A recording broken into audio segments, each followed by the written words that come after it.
गई क्या पढ़ाई? हो रही है ना टेंशन, बहुत ज़्यादा टेंशन। स्क्रीन पे वीडियोस देख लिए मैम, बुक से पढ़ाई कर ली मैम, पर फिर भी टेंशन हो रही है। क्यों हो रही है भाई? क्योंकि आ गए हैं तुम्हारे बोर्ड एग्जाम्स पास में, तुम्हारे कॉम्पिटेटिव एग्जाम्स की डेट भी निकल चुकी है। अब तो डेट शीट आने लग गई है यार हर चीज़ की। और टेंशन तो एकदम भयानक होने लगती है ना कि मैम हम आसपास घर से बाहर निकल के देखते हैं तो प्लेग्राउंड में बच्चे क्रिकेट खेल रहे हैं, बैडमिंटन खेल रहे हैं, भाग रहे हैं, दौड़ रहे हैं और अपने घर में भी मस्ती कर रहे हैं। हम तो घर में 10 घंटे, 12 घंटे, 8 घंटे पढ़ के भी मैम नंबर नहीं आ रहे। तो क्यों हो रहा है आपके साथ ऐसा? सोचो, बताओ बताओ ना, बता नहीं पा रहे क्या? तो आओ बहन चुगली करें। अरे नहीं भाई, क्योंकि आज चुगली नहीं, आज हम करेंगे काम की बात। और वो काम की बात होगी how to study more in less time. So hello guys, welcome to the platform of Physics Wala. I'm your biology mentor. My name is Dr. Arushi Tili.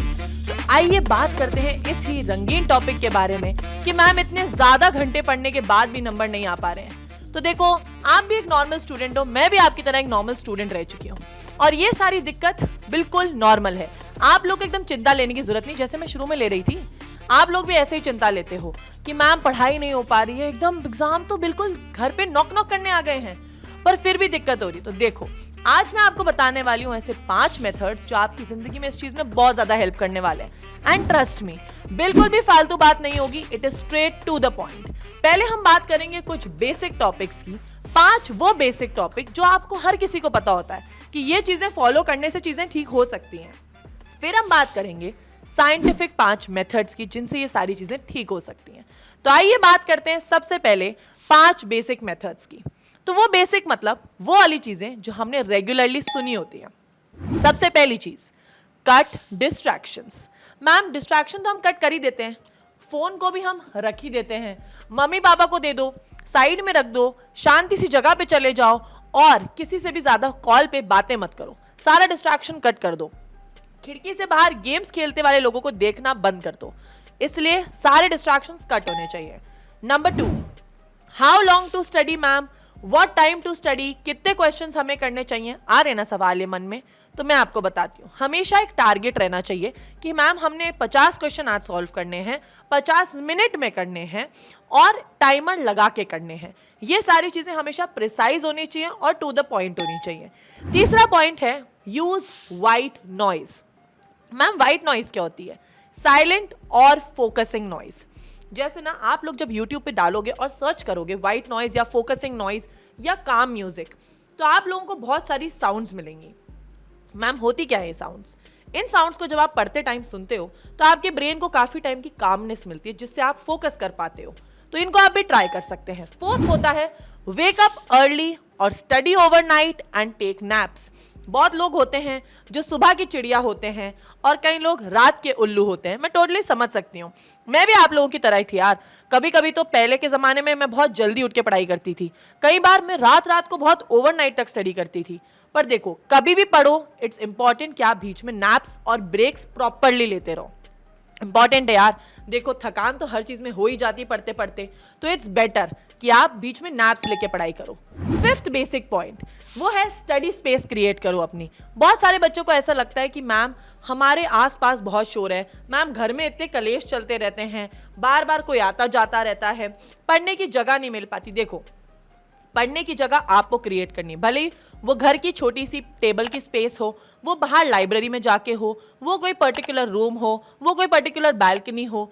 अपनी एक पर्सनल स्पेस बनाओ जहाँ पे कोई भी तुम्हें इंटरफेयर ना करे, वो जगह सिर्फ तुम्हारी हो, जहाँ पे तुम आराम से कॉन्सेंट्रेट करके खुद से पढ़ सको। तो ये थे 5 बेसिक मेथड्स। अब हम बात करते हैं थोड़ी दिमाग वाली। अपना दिमाग खींच के लाओ लाओ लाओ लाओ। मुझे पता है कई बार हम उसको छोड़ के आ जाते हैं घर पे और फिर वीडियो देखने बैठ जाते हैं, तो लाओ भाई दिमाग लाओ, क्योंकि अब हम बात करने वाले हैं 5 साइंटिफिक मेथड्स की। तो scientific method number 1, that is organize information. Organize information क्या होता है मैम? कोई भी चीज को सिंगल सिटिंग में मत पढ़ो, कोशिश करो जैसे थोड़ी देर पढ़े फिर ब्रेक लिया, थोड़ी देर पढ़े फिर ब्रेक लिया, क्योंकि भाई साइंटिफिकली प्रूवन है कोई भी चीज छोटे पीसेस में ज्यादा जल्दी दिमाग में जाती है रादर देन एक साथ। तो small chunks go better in brain rather than large chunks. इसलिए कहा जाता है छोटे टुकड़ों में पढ़ो और ऑर्गेनाइज मैनर में पढ़ो। अगर फिजिक्स पढ़ रहे हो तो उसी का एक चैप्टर अगर तुमने डिसाइड किया है तो उसको अगर तुमने आधा पढ़ने का डिसाइड किया तो उसे आधा पहले पूरा करो, ठीक है? That is very important. Organize the information in small parts. Moving on to the second scientific method, that is fix deadlines. Ma'am ये डेडलाइन को फिक्स करना क्या होता है? आज तक प्रैक्टिकल फाइल तो एग्जाम में कभी टाइम पे सबमिट नहीं करी स्कूल में, ये कैसे सबमिट कर लें? अरे भाई, जब स्कूल में बोलते हैं कि यार सैटरडे को काम सबमिट करना है, तो अपन लोग सैटरडे को करते हैं ना। और अगर सैटरडे को नहीं करते तो फ्राइडे को तुम्हारे अंदर एक एंजाइटी सी होने लगती है कि यार डेडलाइन आ गई है, सब लोग सबमिट कर देंगे, करना ही है। तो डेडलाइन क्या होती है? आपके अंदर एक इच्छा जगाती है कि हमें ये चीज़ कंप्लीट करनी है। तो हर चीज़ की एक डेडलाइन बनाओ कि भाई ये चैप्टर है, इस पर्टिकुलर सब्जेक्ट का सिलेबस है, ये हमें डेडलाइन पे ही खत्म करना है। क्योंकि जो चीज़ डेडलाइन पे नहीं होगी वो चीज़ कभी पूरी नहीं होती है। ऑलवेज कीप डेडलाइंस, वरना आप देखना कभी भी कोई चीज़ आप पूरी कर लो, फिर भी ऐसा होता है कोई ना कोई टॉपिक्स रह ही जाते हैं, क्योंकि हम डेडलाइन ही नहीं डिसाइड करते कभी। तो ऑलवेज हैव फिक्स्ड डेडलाइंस। बात करते हैं हम थर्ड साइंटिफिक मेथड की, दैट इज फोकस स्प्रिंट। तो भाई फोकस स्प्रिंट क्या होता है? कोई भी चीज़ पे जब हमें कंटिन्यूसली ध्यान लगाना होता है, even in meditation, even in focusing. हम लोग इंसान है यार, आई टोटली अंडरस्टैंड। मेरा कॉन्सेंट्रेशन भी कुछ ज़्यादा अच्छा नहीं है कि मैं कंटिन्यूसली 3-4 घंटे बैठ के पढ़ाई कर लूँ। तो इसके लिए बहुत सारे मेथड्स होते हैं, गूगल पे सर्च करोगे बहुत सारे आ जाते हैं, ठीक है।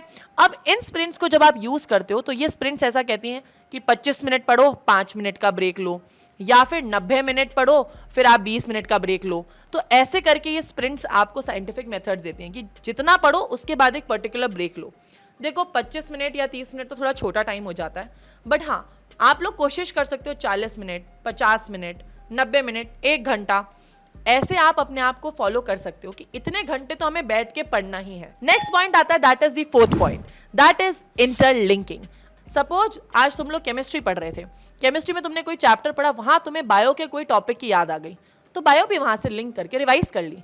तो क्या होता है, इंटरलिंकिंग जब आप बिठाते हो तो क्वेश्चन सॉल्विंग प्रॉपर हो जाती है। क्योंकि आपके साथ भी कभी ऐसा हुआ होगा, मैम पढ़ाई तो बहुत करते हैं पर क्वेश्चंस कभी सॉल्व नहीं होते हैं, ठीक है। एग्जाम में लिखने बैठते तो चीज़ें याद नहीं आती हैं, होता है ना। तो ये चीज़ें इसलिए होती है कि तुम चीज़ों को लिंक नहीं करते हो। तो try interlinking the topics. Fifth scientific method आता है हमारा, that is recollect not revise. Ma'am recollect revise, ma'am English बेड़ा कर गया हमारी। तो मैं बताती हूँ, रिवाइज मतलब होता है कि कंटिन्यूसली आप चीज़ को पढ़ रहे हो। रिकलेक्ट होता है, सपोज मैंने अभी यहाँ पे किसी चीज़ को लिखा, ठीक है, मैंने देखा कि ओहो अच्छा ये टॉपिक मैम ने क्लास में पढ़ाया था। फिर मैंने दूसरा पेपर लिया और उस पेपर पे जो जो मुझे याद आया मैंने वो लिखा। फटाफट पेन उठाया, पेपर उठाया और लिखना शुरू किया कि मुझे ये याद है। That is recollecting. जो हमने पहले पढ़ा था उसको रिकलेक्ट करके पेपर में लिखना। तो अगर आप रिकलेक्टिंग प्रॉपरली कर पा रहे हो, इसी मेथड को कहते हैं रिकलेक्ट नॉट रिवाइज। रिकलेक्टिंग से चीज़ ज़्यादा समय तक याद रहती है। होता है ना आपके साथ, जब सब्जेक्टिव एग्जाम में बोर्ड्स में बैठते हो तो लगता है यार उस बुक में ना, वो हमारे नोट्स में ना मैम ने चौथे पन्ने में हार्ट के डायग्राम के नीचे 4 लाइनें लिखवाई थी, वो याद नहीं आ रही हैं। क्योंकि भाई तुमने कभी रिकलेक्ट नहीं करा, तुम रिवाइज कर रहे थे। तो माय फ्रेंड्स, ये सारी चीज़ें अगर आप फॉलो करते हो तो definitely you can score really good marks in less time. क्योंकि यही होता है स्मार्ट मूव, बिकॉज अब जमाना आ गया है स्मार्ट वर्क का रादर देन हार्ड वर्क का। तो मिलते हैं, आप लोग हमें कमेंट सेक्शन में बताइएगा कि क्या आप लोगों ने ये टेक्निक फॉलो करी, ठीक है। तो फटाफट मिलते हैं आप लोगों से नेक्स्ट वीडियो के अंदर। तब तक के लिए everyone bye bye and take care and all the best for your exams.